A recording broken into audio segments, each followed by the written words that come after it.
what do we understand about men's mental health, especially being the month of men's mental health? So how would you describe that to us? In my experience, it's one of the few things in South Africa that actually transcends culture. Depression in men gets missed because men don't recognize that they're suffering from depression because it doesn't look like depression. When I think of how much is out there from a social media, the internet, it's not really out there. It's not really put out there for us to understand. The whole system is wrong on how as men we're raised to hide our feelings, and not to cry, to always be strong, and we're only human. I spent almost 2.5 months in a psych ward because I had a nervous breakdown. Was it safe, Donna? Hanging their heads on the wall. You feel me? You know what I mean? Yeah, like it's not even like that. Welcome to yet another episode of RedemptionX. Thanks again for keeping up with us. And this is a very, very interesting month, guys. We're talking men's mental health. June being that month, we're discussing it. We're going further. We want to encourage you all, especially men, to talk about issues that are affecting you. We are living in times where things are getting harder and harder for ourselves, for our families, and we need to find ways to discuss this and have the courage to get the support that we need. Today, we have a special guest with us who's going to discuss such matters, and he's coming from an organization called South African Federation of Mental Health. Leon, how are you? I'm fine. How are you, X? I'm awesome. It's a great month. Yeah. It's one of those that we all need as men, and mixed with Father's Day coming up. And I'm glad to have you here. And, this subject is something that, I wouldn't want to call it taboo, because it's kind of getting there. It's getting the traction it needs, but we need to speak about it even more. So before I even delve into that, what do you do as an organization? Who are you? Tell us about you. So we are the largest national mental health federation in South Africa. I'm the deputy director of the national office based just down the road from where we are today. Underneath us, we have 17 what we call mental health societies, which are community-based mental health providers located across all 9 provinces. So at a national level, we work strategically, policy, legislation, research. We do awareness, a lot of advocacy. We also work internationally, and then our societies deliver grassroots community-based mental health services. Oh, that is awesome. And it sounds like you're a big organization that's out there. And I guess that's why we have you here to tell us more about that. Today I want to delve into a couple of issues. And, I was looking through some of your stuff and the website. Amazing things. But I want to break it down for the rest of the audience out there to understand things even further and help these men in dealing with some of these issues. So the first thing that comes to mind is, what is mental health? And that's an excellent question. And I actually want to even take it back one step further, because we have to start with a question about what is health. Yeah. Because people obviously regularly often think that health is just the absence of disease. And actually, the World Health Organization says that health consists of physical, mental, and social well-being. So it's very important to recognize that mental health is a core component of health. So we first need to start there. Then when we look at what mental health is a state of well-being in which you are able to fulfill your potential, deal with life's stresses, learn, work, and make a positive contribution towards your community. So that is, in broad terms, how we define health and then mental health. Awesome. You've broken it down quite, thoroughly there, because, once we think health, we also need to associate it holistically Absolutely. to everything else. Absolutely. And now I wanna narrow it down further here. What do we understand about men's mental health, especially being the month of men's mental health? So how would you describe that to us? I mean, men's mental health is the same as what I just defined now. It's mental health is defined the same for men and women. I think the difference comes into how men deal with mental health and how conversations around men and mental health unfold or don't unfold. Yeah. So I wouldn't say that there's necessarily a difference between men and women's mental health, but it's more about how it's dealt with. And you mentioned in the beginning, you don't really want to say the word taboo, but there is still a very big issue around a taboo when it comes to men's mental health because of societal stereotypes. True. And it's stereotypes like that kind of prevent men from speaking out, which leads me to the next part of what I want us to break down. What are some of the stigmas attached to it? It's a very interesting point, a very interesting question, and I have a very strong professional, personal, and actually an academic interest in this particular issue. Yeah. Obviously, South Africa is a beautiful melting pot of cultures. Yeah. And we've got such a rich tapestry of cultural backgrounds and nuances. But the interesting thing that I always find when I talk about men's mental health and we start unpacking stereotypes and stigmas is that it actually, in my experience, is one of the few things in South Africa that actually transcends culture.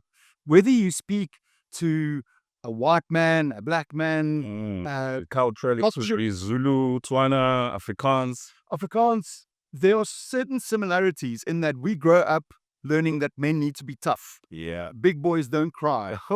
If you show vulnerability, you're a softie. Oh, gosh. And we get inculcated with that kind of mindset that teaches us as we grow up, men are supposed to be, it's okay to be angry, but it's not okay to cry.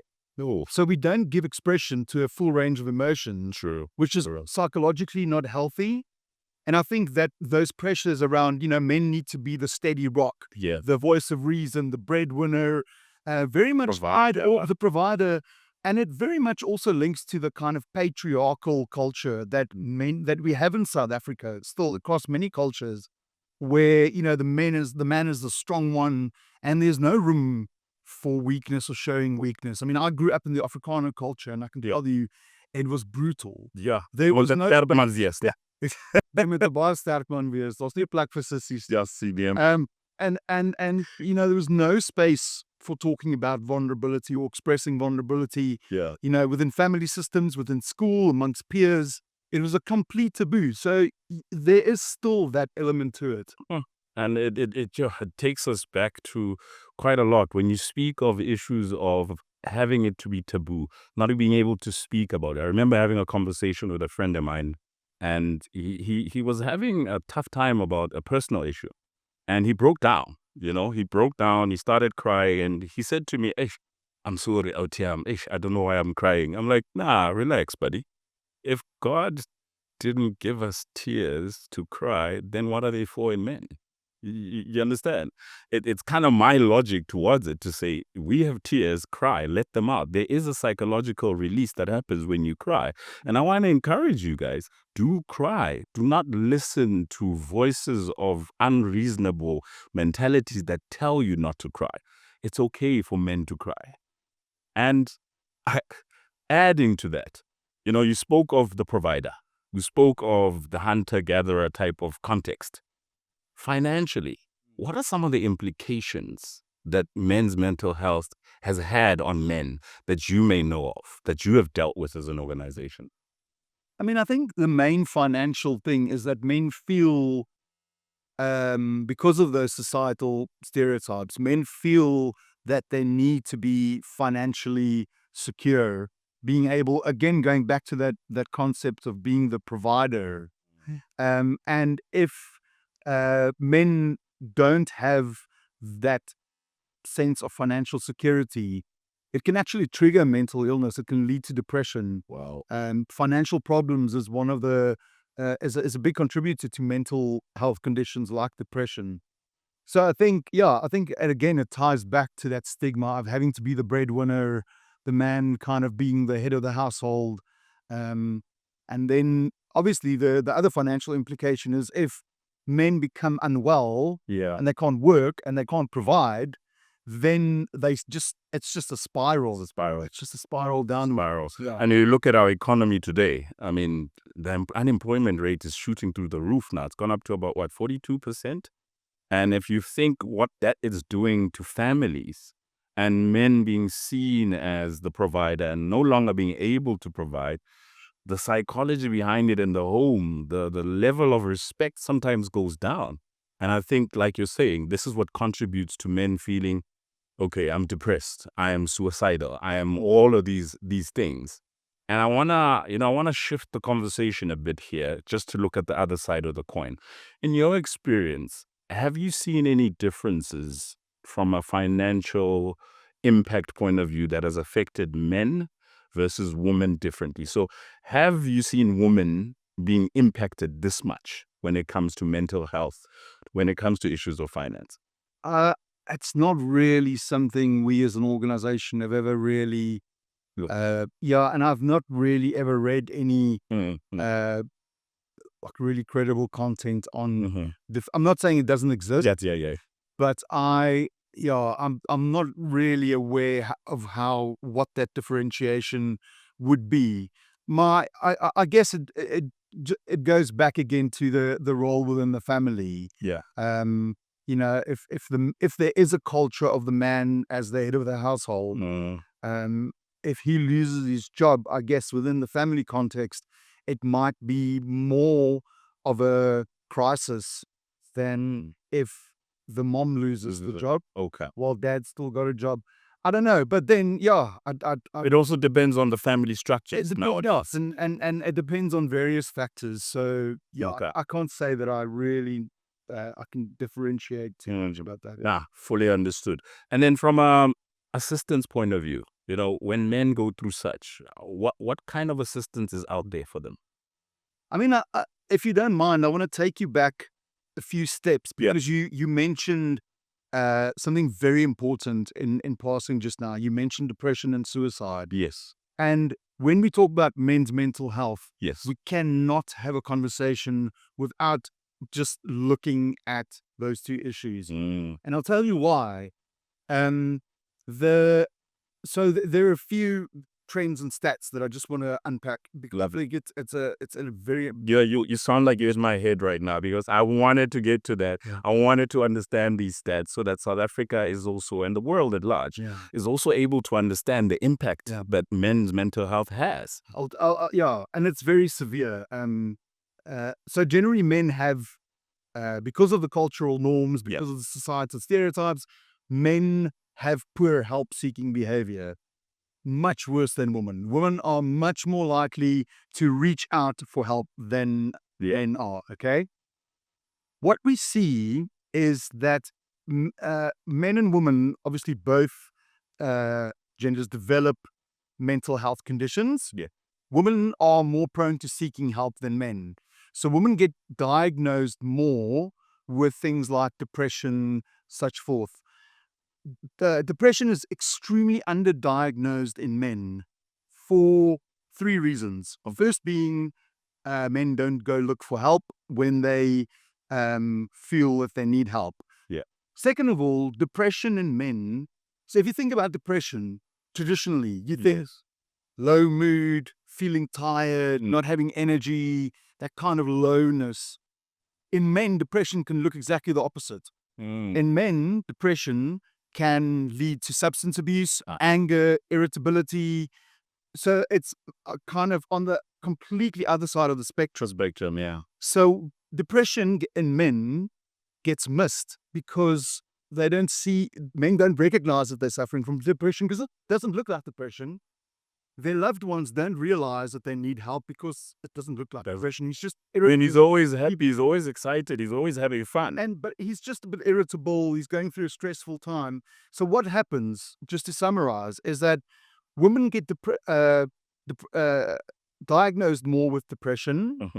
But when you look at suicide rates, every year across the world, we have approximately about 1 million suicides. Wow. Take a guess what percentage of those suicides would be men? About 70? 75%. Wow. 75% of suicides are men. So you can see the impact of not getting treatment and interventions for depression. Because to be suicidal, to complete a suicide, you have to have generally it's linked to depression. It's a breaking point. It's linked to depression. So it's a huge issue, and that's why it is so important that people recognize what depression in men looks like, and that they encourage men to get help when it looks like they might need it. Sure. Wow. Those stats are staggering. Yeah. And, when I think of how much is out there from a social media, the internet, it's not really out there. It's not really put out there for us to understand. And it's not put out there for us to understand in order for us to seek the help.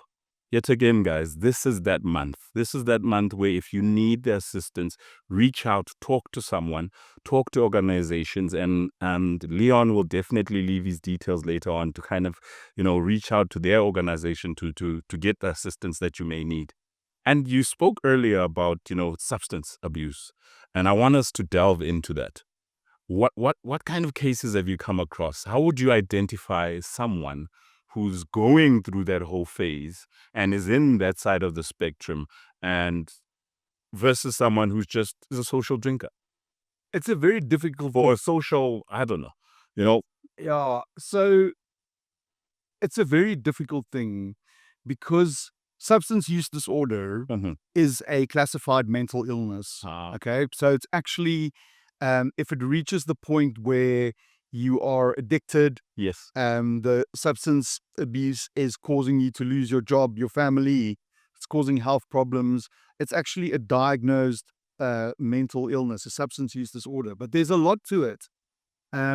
Where that line sits is different from everybody. So what substance abuse would look like for me wouldn't necessarily look the same for you. In the same way that your depression wouldn't look the same as mine.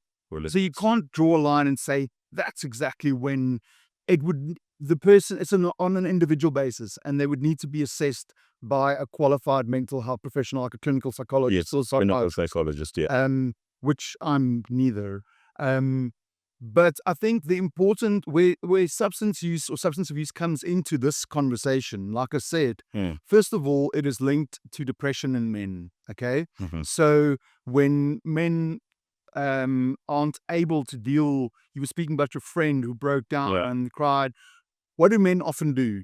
They self-medicate. Yes, they hit the booze. Yep. To self-medicate because they to numb the kind of feelings of the mental health problems. It's just a process of let me forget for yes, forgetting that tomorrow it's still there. Yeah, and actually it just makes it worse. Yeah. So substance use disorder and mental illness is there's a bit of a chicken and egg relationship between the two, in that mental illnesses like depression can lead to a substance use disorder if somebody's self-medicating, but also people with substance use disorders can trigger mental illnesses in them.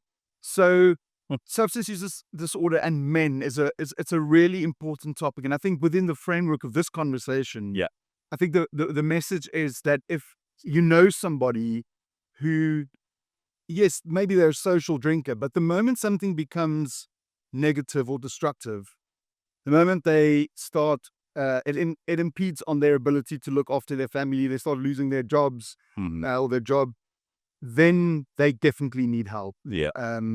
Or they start, driving while they're under the influence. It's quite reckless, basically. It's quite self-destructive if you really think about it. Exactly. And again, it's more of seek the help. More than anything, reach out. And this all stems down to one thing. We don't talk about it. Yeah, for sure. We don't discuss it. We don't open up enough. For sure. And that leads to all of these issues that we're talking about. But as an organization, I just wanted you to break it down for us. Where do we find you? How do we get in touch with you?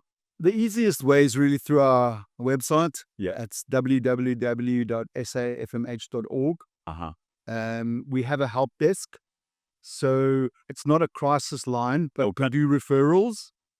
So if somebody needs assistance for themselves or a loved one or whoever, they can contact us through the website. The website lists, there's a WhatsApp number. We've also got an email address, info@safmh.org, that people can email.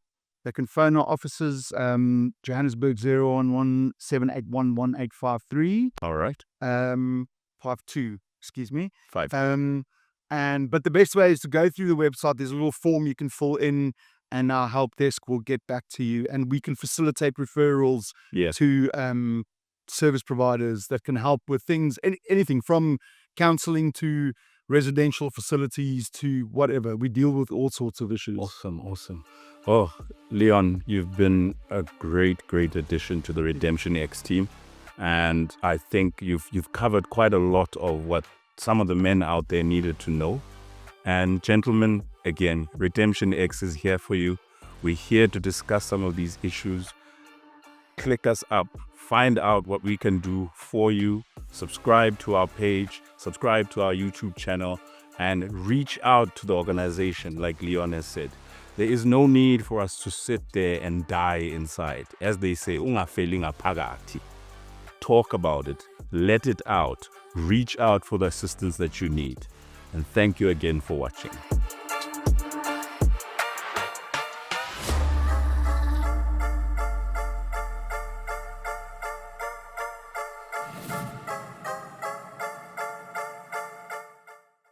Welcome back, guys. Again, RedemptionX. We're continuing where we left off. Men's Mental Health Month, June, which is what we're sitting on today.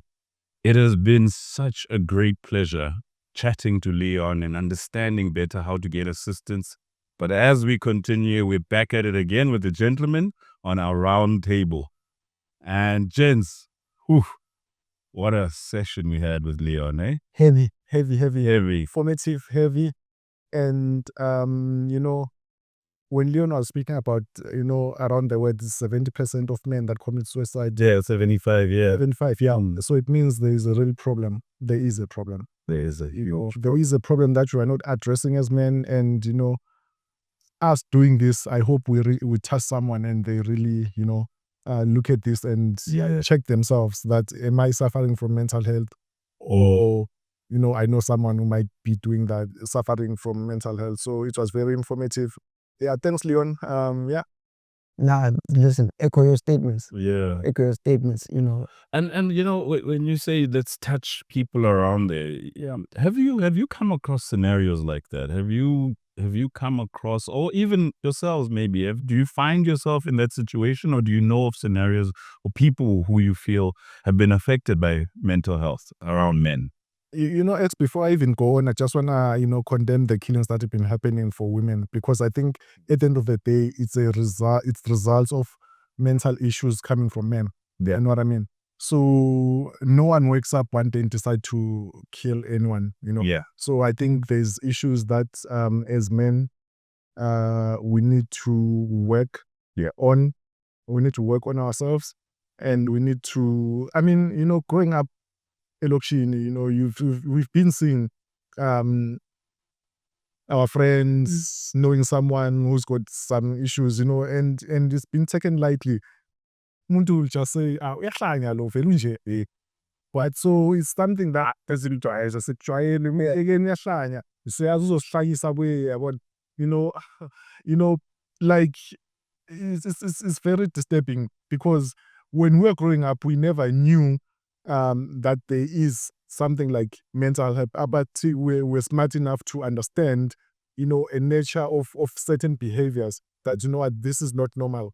You know what I mean? So yeah, you can tell that, hey man, something is off about this person. You know what I mean? And this is the awareness we're building as well. Because like you say, as time went on and with the older we got, the more we realized, man, I just not socially okay. Yeah, they're not.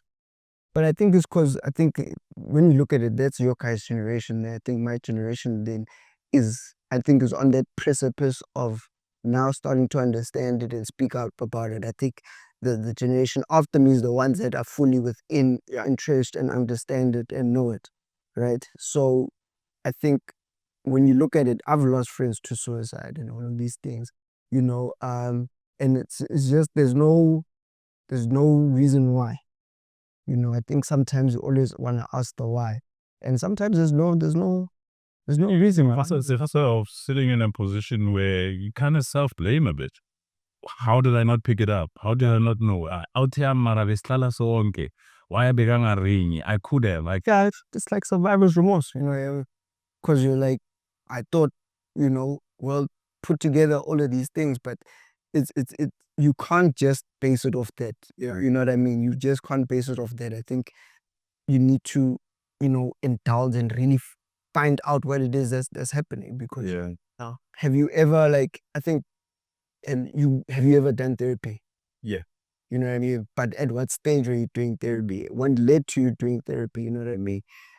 And you can speak to the benefits of it. Or sometimes people feel like there's no benefits of it. I think it's also about finding the right therapist for you. Yeah. You know what I mean? That you can identify with and that identifies with you is the most important thing. In my experience, having gone to therapy for like a very long time, Yeah.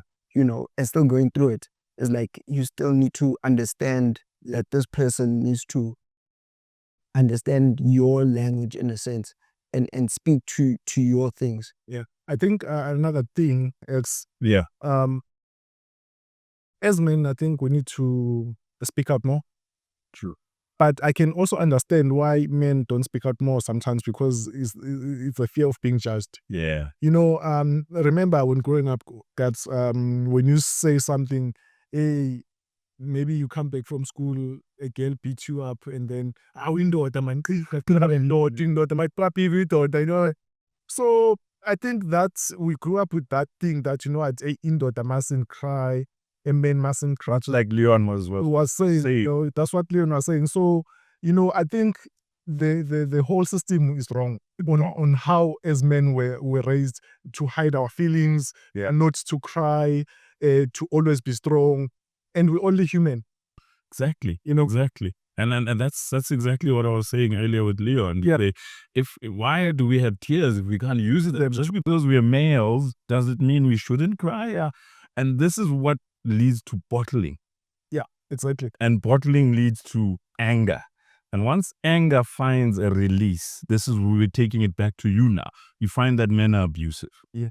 At home, to their kids, around other friends. You turn into this monster that we're now going to judge and ask, hey, instead of saying, how did it get there? Yeah, but sometimes this is what I'm experiencing. Sometimes you want to go speak to a person there, and really and put it out, and then they say something, and then you're like, I'm not telling this person, and you end up, you've been through this thing where you're about to tell somebody something, and then they will say, and like you come and you speak on how you feel, and then one of your friends, like, that's game, therapy, because now you tapped into your feminine side. Good, you know what, guys, come on, why are you acting like, or something, even though, like, come on, that's how I mentioned it. Yeah, I think not to say more. I think it starts with us as men. Yeah. Yeah, but look, everybody has a breaking point at the end of the day, unfortunately, right? If we're speaking to personal experiences, I've even had a breaking point. Yeah. I think it was, during COVID. I spent almost 2.5 months in a psych ward because I had a nervous breakdown, just fully. And when you do that, it was crazy because then you're in a ward with like other people, right? And was it safe, Donna? No, but you see, I think you look at it as you see what I'm saying? You're thinking, was it safe? Like, dog, I wasn't in there with people that are banging their heads on the wall. You feel me? You know what I mean? Yeah, like, it's not even like that. No, that's an asylum. Yeah. You know No, what I mean? but that's powerful. You feel me? That's how it starts. Yeah. That's how it goes. Exactly. That's why you're not telling X is trash. Yeah, now every time I see him with his arm folded, I'm gonna say, look at this guy. Look at this. But that's exactly it. I mean, me just taking a shot like that to someone who may view it outside of this humor point and take it and say, that's what you're saying. Never again. Almost when you finally muster up the courage to do it, and then something happens, then something like that happens, you're like, maybe it's better off, you know what I mean? And it's intense, these things, when you go there, right? Like, you see a bunch of people. I was in there with like a lady, almost like 60 years old, that tried to kill herself because of COVID, right? Where she lost a job, and then the boyfriend broke up, and then literally Bottled up Yeah. in one place. yeah, and then we could literally even see like her chest part here was like purple because they were like pumping out like because took pills or whatever. Bills. Oh, You feel me? yeah. And if you've never, people don't understand that point where when you want to do it, there's nothing that will stop you, right? Eventually will do it. Yeah, you can. Yeah, consciously you kind of switch off. And to what you're saying, we've seen like, in your like the well-known people, they're living their lives, they've got everything. Rick. Example, YHP. driving a nice fancy car, the guy was okay. But there's just that one factor that no one will understand. Push them over the edge. Yeah, because I think most of us think that why would it do that? You know what I So and the very same thing, that unayonkinto is gonna limit him to go and talk about how it exactly feels. Wow, Jimmy, you took it to another level. It means, and I think of it that way. Yeah. The people we say have it all are now facing the pressure of having it all. Because now it's like you've put them on a pedestal to a point where they're supposed to be so perfect that they can't be affected by mental health issues. Yeah. And then money and all those things and all those cars and the money and the lifestyle does not mean your mental health, as Leon put it, your well-being, is okay. But it's a bit of like a double-edged sword, right? Because if you look at it, I don't know if you guys, like I'm saying, like again, we speak for personal experiences. So once you've been diagnosed with something, right? Like I've been diagnosed with bipolar and clinical depression, right? So it's like, even in saying that, what does that mean? Yeah. You know what I mean? What does that mean to me? What does it mean to the outside world? And then how do I now? Yeah, people like it. No, not even not bipolar, not my moods. You know what I mean? Yeah, but it's like there's adverse effects to that. Do you feel me? Because then now I'm a fully functioning person. Yeah. You know what I mean? You would never say it, but there's that pressure as well. Yeah. To always be that fully functioning person where you can't dip. I think the most important, we should learn not to use certain phrases loosely. Yeah. Because, how many times have you heard someone saying, hey, depression, depressed, and when again I'm depressed. When real depression hits you, you wouldn't be even speaking about it. Yeah, you don't. Yeah, it's literally crippling. No. Crippling. Yeah. To a point where you can't move, you can't, like, you'll sit, like, I had days where you just sit. I've gone through such episodes, and when you say it's crippling, personally, I've gone through that. Where you literally feel like death come now. What else is there for me to do? I mean, else if you've gone through it, how do you feel when someone just uses the term loosely? I totally get it. You know what I mean? So I think goes up that wall even. I think we, particularly in the Black community, should stop using those phrases loosely, because when someone is really suffering from that, they cannot talk about it. Because, it's just like another... And now the depression, mental stable is, you're like, wow. You go through this work stress and then you say, I'm depressed. I'm this, hello, I'm born a very bipolar impaired. And sometimes... So we're a bit careless about how we say things. We're simply saying, to the world out there, it's better to be more conscious, guys. Be aware of your surroundings. Read the room. Read the room while also reading the room. Educate yourself. We need to know these terms. We need to understand what they mean, how they impact people around us. Because we may be living with people with some of these issues and we're not aware. Yeah. And like Jimmy, you're saying, And you get someone like who we think like they've got everything, but they keep on getting stuff, thinking that they're closing a void by maybe X is buying a new BM. Next week X is doing this, so that it's all about X. Yeah. Closing a void that cannot be closed. But I think men should just really learn how to speak out and get the necessary help that they need. I mean, this month is a Men's Health Month. Yeah. or awareness. So I think we need to reach out to men out there to speak out, Most definitely. Don't- Guys, yeah. reach out to us, talk to us on our page, and just let it all out if need be. Yeah. And again, also remember that you need to find someone who's a safe space. Like Kabelo, you were saying. Yeah. People can shut down based on telling the wrong person. But I also want to address this. Let yourself be the right person. Yeah. As men, we need to take the responsibility to say, Kabza has told me that he's been in an institution.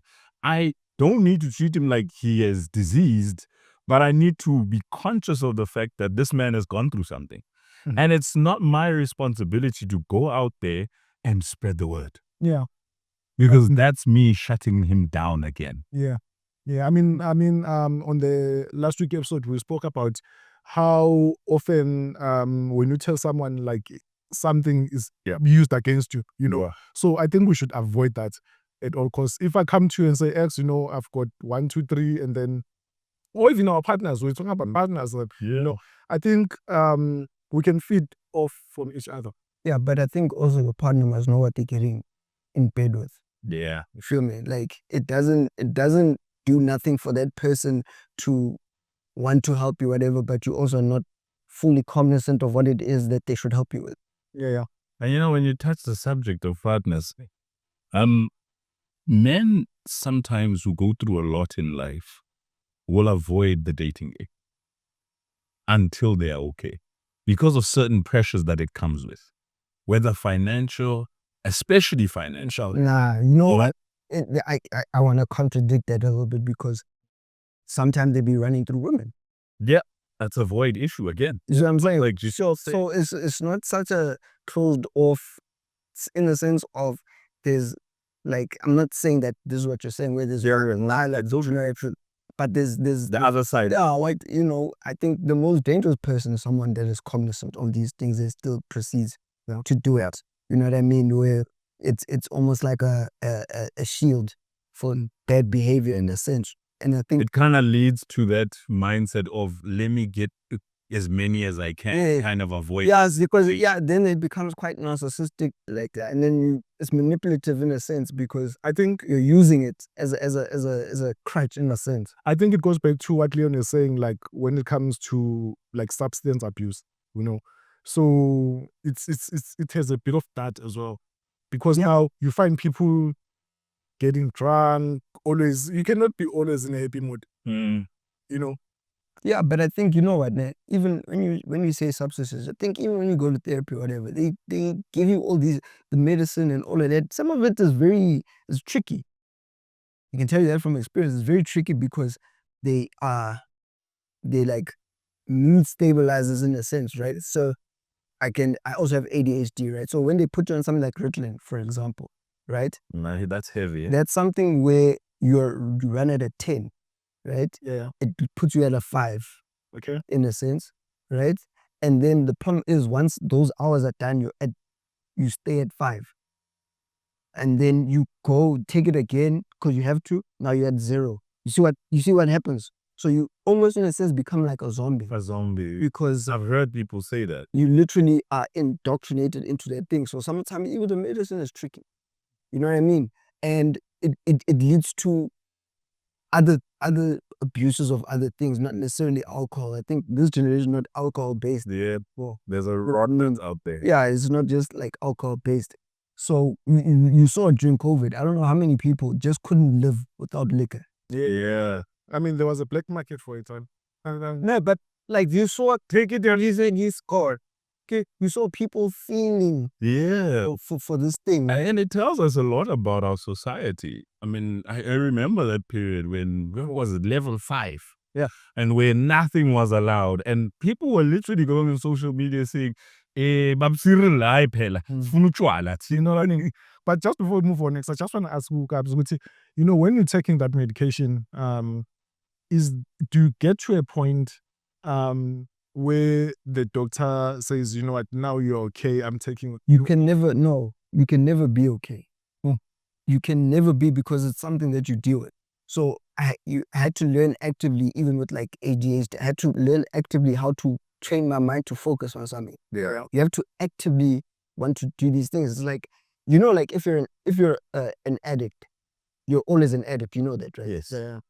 But you manage it. You're just It's an addict. the same, literally, and it's the same in this regard, because it's a chemical imbalance. It doesn't just go away.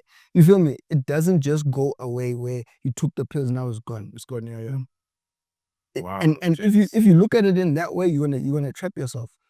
Yeah, because I needed to get an understanding of that. Yeah. Because I mean, doctors will put you on antidepressants. Yeah. And then after a certain while, when maybe they say that you're stabilizing, they just take you off. You know what I mean? So I just needed to understand that thing. No, but that's why even when we're in like the psych ward, it's like there's like things that you have to do. Bro, it's crazy. It's like we had like a full day of work, almost, in a sense. Like in the morning, go to the therapist, and then in the afternoon there's like group counseling, whatever. And then at like night, and this doctor was insane. He was coming at like 11, no, at like 11, 10 p.m. And that's just like, that's the psychologist or psychiatrist, whatever, get the word.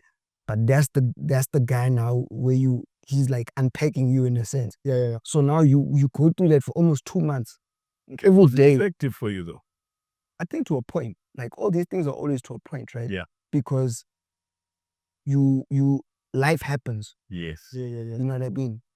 Like life Shit happens. happens. Like literally life happens. So imagine, so the thing is, the day I got out is the day I lost my aunt. Oh. So now it's like, in a sense, you learn like, oh, I was... Now you gotta deal with this grief side. No, but it's like, now I'm equipped to deal with it. Oh, in a sense, you know. So it kind of like, it was like it was preparing you for something you weren't even aware was coming. Yeah, like, and that's how it is. But like anything, some days are better. Like no one is 100% every day, right? True. So you manage it. Like you say, You have to manage. no one is always happy. Always, it can't be. It can't be. So you can see that that person is actually running away from something, and they're using substances. They're using certain mechanism To cope. to cope. You know what I mean? Yeah. So yeah, I think the gents out there should take the step. Yeah. Take that one step towards understanding yourself, helping yourself mental wise. Yeah. And once you do that, you're also helping the people around you Sure. to know what, Like Leon was saying. You know what I mean? So it's very important to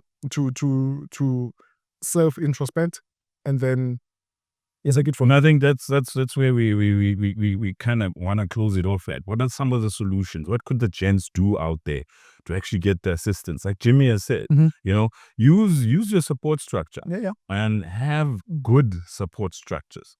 But again, to everyone around such a person who's affected, be the good support structure. Yeah, but I think also the other thing here is you mustn't treat person like a fragile egg as well. Yeah. Do you know what I mean?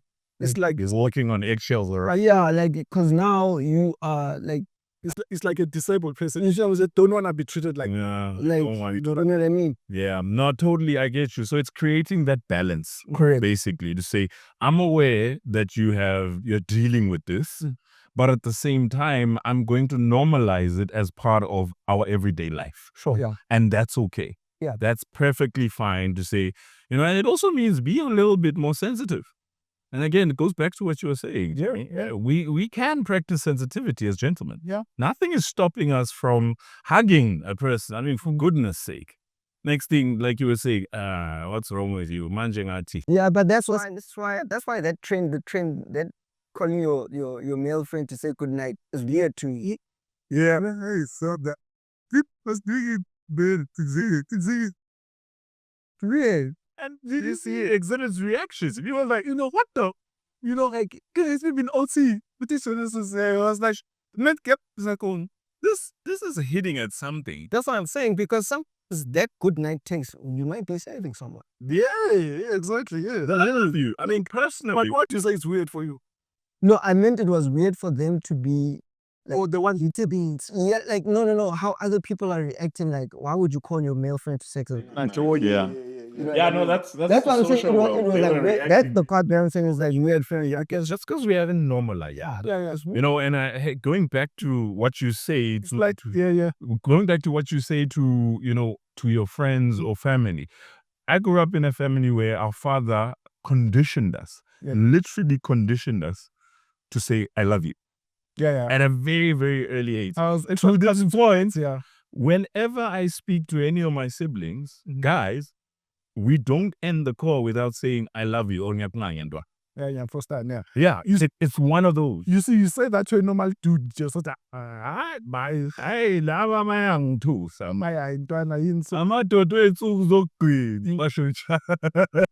I was listening to this other clip on TikTok. So this guy is calling this friend, say, hey, you know what? I love you. So this guy, hey, so all these years we've been friends, you busy checking out my ass, busy you know. That's what I'm saying. Like it's weird, bro. Like if you kill this, you decide to take it in such a manner. It's like, nah, bro. The guy was like, It's not even like that. and you know, it's a Zulu guy. You should look. It's like, oh, sonke lesikhathi singabangani ubhekana nezinto zami. Gentlemen, when another guy says, I love you, take it for what it's meant to be. Mm-hmm. It shows care. It shows concern. And I think this broke along the way. If you actually think about it, we are all born of the feminine species, right? Males are born by females. And then at some point in your life, the only form of nurturing and care you ever got was a mother. And a mother would easily say, I love you. So men are used to the term. It's just this masculinity issue that has come in where we feel like we are now, there's a certain awkwardness. And we're saying, drop that word. Yeah, but I mean, that's something you need to deal with. Like, Yeah. you know, sometimes people just be comfortable with who you are, bro. Yeah, I mean, even if, going to back what I was saying, even if you get a guy who's a gay guy, saying they love you, and you I have gay friends. and you're not gay, it's okay to say, you know what, I love you too, but I'm not really gay, you know. There's nothing wrong. Like, You don't even need to add that last part You know- that I'm not gay. Like, Nah, I love you too. yeah, like if no, if they're saying in a sense that they want to have a relationship with you, Yeah. and you are not there, you can come to them. It's okay to say, no, I care about you, but I'm sorry, buddy, I'm heterosexual.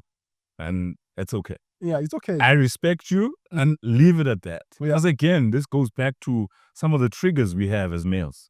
Some of the anger issues that we may portray because of such stigmas. Yeah. You know, we may feel a certain way by a certain sexual preference by males. We may stigmatize them in a way that feels like, okay, this guy is a bit too emotional, of which we are human beings with personalities. You get people that are emotional. I'm a crier. I'm comfortable being a crier. I've always been a crier. My whole family knows I'm a crier because that's how I show a certain level of emotion and that's how I'm wired. And I'm okay and comfortable with that. Now imagine dating someone who says, "Hey, wakhala manje yini?" And what people don't understand. Yeah, but now imagine I switch myself and become. But you need to, that's what I'm saying. You got to speak to your partner and let them know, like, this is how I communicate. This is my thing. This is not my thing. This is how, you know. So so basically, Kabza, you're saying it's okay at the beginning to say, hey, this is me. This is No, how but I am. you have to, because that person also needs to know what they're signing up for, period. So, but like, sometimes, like, it's like, think of it this way, né? I always make this example. Like, you have a girlfriend now, whatever, and then she's in a car accident, disabled, whatever. I'm not built for that. You know what I mean? Like, you take care of my, like, that's a lot. You know what I mean? So also that person needs to, it's in the same regard to be like, that person also needs to be like, do I or don't I? Can I or can't I? You know? And if they can't, you have to be calm. It's like sharing health statuses. 100%. Like, if they are willing to do it and you're doing work behind it and they're willing to do the work behind it as well, then yes. But from the onset. Because now it leads to finding relationships where after some time, you hear the partner saying, hey, lo angmazi kahle, bamhethe kaningi, uhlala kwatile. And it goes back to your point. maybe sharing what has happened to you in the early stages helps a person understand what they're getting into with you. And you know, it also helps them like to do things in a better way. That you know, like I cannot just come in and say, hey, when I, you know what, so it manages because that may be a trigger or something that has happened in the past when we are kuluma nje phambi kwami, and now I snap. You know what I mean? So going back to what you were saying, X, like what's gonna be the solution? Yeah, I think the solution is for men to reach out for help. Yeah. Leon left his details. Yes. You know, your support structure is very important as well. And you know, you don't even have to speak to someone, you know. You can speak to a stranger, you know. We used to do that when we're still riding trains. You sit next to someone, you start a conversation, you offload, and then they give you advice. Hey, you never see that person. And that's a good point. You know, as you find that smokers in the world, they can spark a conversation out of nothing. One may have a lighter, one may have a cigarette, and we're friends. You're friends, yeah. At the end of the night, after just a conversation, use such platforms if you need that anonymity to actually say, I'm going to talk about this, but I don't want a certain person to know, and I can't go to a specific person. Yeah. And there's hotlines too. There's hotlines. There's suicide lines that we have nationally. Yeah. You know? So things like that, they matter. We just want you guys to get it off your chest. Bodla out here. Bodla uringe iphume. Because the end results, as Leon was describing, they are detrimental to your health, financially, physically even, causing self-harm, emotionally, okay, psychologically. There's so much impact. And not just for you, if you actually think about it. Yeah. Everybody else around. Yeah, you're neutral. You're neutral. Such adventurous, yeah. Because that's why I was saying that, you know, like I meet someone, or you meet someone, you start dating, but you've been bottling up a lot. And then poor girl doesn't know, does something, slap her, she falls, she's gone. Sure. Imagine. Were you intending to do that? No, you're not. But you're in it for life now. You're in it for life. Deliberate. So guys, you know, just be careful out there. I know there's a lot of broken people out there, but we can all work through it if ever we talk about it. Yeah. This is a mental health month, men's mental health month. So we need to really reach out to men. Yeah. Have the courage, yet again. June is Men's Mental Health Month. And as Leon said, it should be every month. Yes. Have the courage to speak, seek the help. It's okay to cry. I'll say it again. It is okay to cry as a crier. Proudly so that you let loose whatever it is. Let's try it as a choir. 1, 2, 3. It's okay to cry. RedemptionX, Roundtable Effect. Thank you yet again, guys, for watching. Hopefully this has reached whoever it needs to. Remember to subscribe, hit like, and share. Comment. We want to hear what you have to say. We are here. Audi.